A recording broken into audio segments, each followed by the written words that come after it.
պետությունը կառավարելը մենակ փող ծախսել չի, մենակ բյուջե ծախսել չի,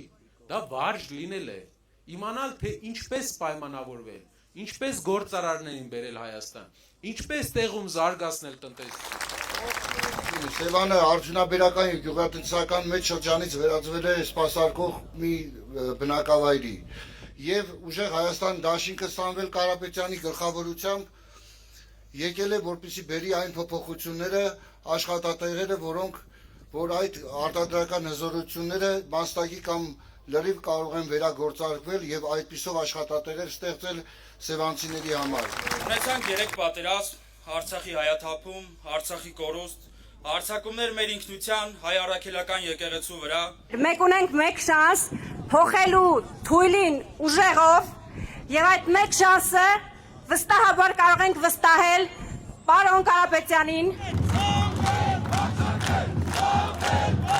Երբ որ լինի ուժեղ ղեկավար, Հայաստանը երբեք Էրմենիստան չի դառնալու, իսկ Վարդենիսը բասարքեչար չի դառնալու։ Ուժեղ Հայաստանը լինելու է, քվեարկելու ենք համար 3։ Այն, որ ուժեղ Հայաստանը ծայրահեղ աղքատությունը Հայաստանում վերացնելու է, դա Սամվել Կարապետյանի խոստումն է։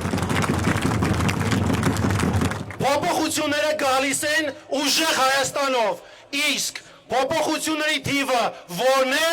3։ Ժողովուրդ ջան, Սամվել Կարապետյանը 300,000 ադրբեջանցիների փոխարեն առաջարկում է հիմնել 300,000 աշխատատեղեր։ Սամվել Կարապետյանը ձեզանից մեկն է, ով իր ամբողջ գիտակցական կյանքի ընթացքում առանց ավել խոսքի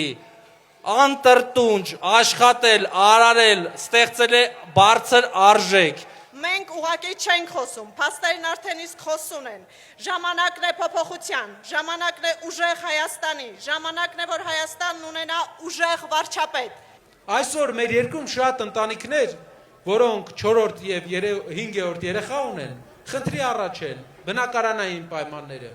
Մենք ունենք ծրագիր 5-րդ երեխայի համար, ստեղծում է հիմնադրամ, գումար է փոխանցվում, որպեսզի այդ հիմնադրամը ամեն 5-րդ երեխա ունեցող ընտանիքի համար բնակարան գնի, անվճար բնակարան։ Ուժեղ Հայաստան